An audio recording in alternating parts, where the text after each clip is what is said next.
आज का वाकया सुनकर आप हैरान रह जाएंगे, क्योंकि ये वाकया उस औरत का है जो 5 वक्त की नमाज पढ़ती थी, रोजे रखती थी, सदका करती थी और हर कोई उसे बहुत नेक कहता था। लेकिन कयामत के दिन उसके सामने ऐसा हक़ का मामला आया जिसने उसकी सारी नेकियां हल्की कर दी। क्या एक छोटी सी गलती इंसान की पूरी जिंदगी की इबादतें बर्बाद कर सकती है? क्या एक नेक इंसान भी जहन्नुम के करीब पहुंच सकता है अगर उसका दिल किसी एक बात में गाफिल हो जाए? ये वाकया आपका दिल हिला देगा और आपको अपनी जिंदगी पर दोबारा सोचने पर मजबूर कर देगा। आइए सुनते हैं उस नेकी वाली औरत की वो छुपी हुई गलती जो उसे बर्बादी के किनारे ले गई। एक कस्बे में मरियम नाम की एक औरत रहती थी। मरियम को पूरा इलाका बहुत आदर से देखता था। वह 5 वक्त की नमाज पढ़ती थी, रोज कुरान की तिलावत करती थी और पड़ोस के गरीब बच्चों को पढ़ाती भी थी। लोग कहते थे मरियम जैसी नेकी करने वाली औरत शायद ही कहीं मिले। मरियम के घर में कभी किसी को रुकावट, शोर या लड़ाई देखने को नहीं मिलती थी। हर तरफ सुकून और अमन का माहौल था। लेकिन मरियम के दिल में एक छोटी सी कमजोरी थी जिसे वह खुद भी गंभीर नहीं मानती थी, और वही कमजोरी एक दिन उसकी पूरी जिंदगी बदल देगी। मरियम की छुपी हुई गलती। मरियम की एक आदत थी, वह कभी कभी पीठ पीछे छोटी छोटी बातें कर देती थी। किसी की कमजोरी, किसी की गलती या किसी के घर का मसला बस 2 लोगों को मिलते देखती तो कह देती, इनका तो पता है कैसा चाल चलन है। लोग उसकी इज्जत करते थे, इसलिए बहुत लोग उसकी बातों को सच भी मान लेते थे। मरियम कहती, मैं तो बस सच बता रही हूँ, इसमें बुराई कैसी? लेकिन उसे यह नहीं पता था कि किसी की इज्जत तोड़ना, किसी का राज उजागर करना और पीठ पीछे बात करना भी गुनाह कबीरा होता है। नए पड़ोसी। एक दिन उसके घर के सामने आमीना नाम की एक अनजान औरत रहने आई। बहुत शांत, बहुत शरीफ, अपने काम से काम रखने वाली। आमीना घर संभालती, बच्चों को पढ़ाती, किसी से ज्यादा मिलना जुलना नहीं करती थी। लेकिन लोगों ने एक बात नोट की, वह हमेशा अपने काम में लगी रहती और कभी किसी के मसले में दखल नहीं देती। मरियम ने उसे देखा और मन में कहा, पता नहीं कैसी औरत है, इतनी चुप रहती है, कहीं घमंडी तो नहीं?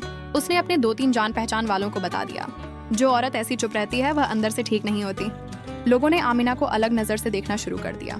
कुछ लोग उससे मिलना भी कम करने लगे। आमीना ने यह सब महसूस किया, लेकिन किसी से कुछ नहीं कहा। बस रात को नमाज में रोते हुए दुआ करती, या अल्लाह मेरे दिल को सुकून दे और मेरे बारे में फैली गलत बातों से मुझे बचा। वह रात जिसने सब बदल दिया। एक रात मरियम ने एक अजीब सपना देखा। सपने में उसने देखा कि कयामत का मैदान है, लाखों लोग जमा हैं, हर चेहरे पर डर और बेचैनी है। मरियम अपने हाथों में अपने नेकी के काम लिए खड़ी है। उसकी नमाजें, सदका, रोजे सब चमक रहे थे। वह बहुत खुश थी कि अल्लाह ताला उसे जन्नत बख्शेंगे। लेकिन अचानक उसकी किताब से एक एक करके नेकी के पन्ने गायब होने लगे। मरियम घबरा गई। या अल्लाह, मेरी नेकी कहाँ जा रही है? एक फरिश्ता उत्तर देता है, ये तुम्हारी नेकियां उन लोगों को दी जा रही हैं जिनकी इज्जत तुमने दुनिया में तोड़ी थी, जिनकी पीठ पीछे बातें की थी। मरियम की आंखों से आंसू गिरने लगे। लेकिन वो तो बस छोटी छोटी बातें थीं। मेरा इरादा बुरा नहीं था, फरिश्ता बोला। इरादा नहीं, असर देखा जाता है। तुम्हारी बातों से लोगों के दिल टूटे, उनकी इज्जत कम हुई और अल्लाह इसके हिसाब से नेकी दूसरे को दे देता है। फिर मरियम ने देखा, उसकी सारी नेकियां किसी अनजान औरत को दी जा रही थीं। जब वह औरत करीब आई तो मरियम दंग रह गई। वह औरत और कोई नहीं, आमीना थी। मरियम के होंठ कांपने लगे। या अल्लाह, ये कैसे हो सकता है? मैं तो नमाजी थी, नेकी करती थी। उत्तर आया, नेकी सिर्फ इबादत का नाम नहीं है। नेकी का सबसे बड़ा हिस्सा किसी मुसलमान की इज्जत की हिफाजत करना है। जो दिल दुखाता है उसकी इबादत खाली रह जाती है। और मरियम की आंखों के सामने एक अंधेरा छा गया। दोस्तों, इस वाकये से हमें ये सबक मिलता है कि एक छोटी सी छुपी गलती कभी कभी हमारी सारी नेकियों को कमजोर कर सकती है। इसलिए अपने दिल और अपने अमल को हमेशा अल्लाह के लिए पाक और साफ रखें। अल्लाह ताला हम सबको हिदायत दे और हमारी नेकियों को कबूल फरमाए। आमीन। अगर ये वाकया आपके दिल को अच्छा लगा हो तो वीडियो को लाइक करें, अपने दोस्तों के साथ शेयर करें। ऐसे और इस्लामिक वाकये सुनने के लिए चैनल को सब्सक्राइब जरूर करें और नीचे कमेंट करना ना भूलें।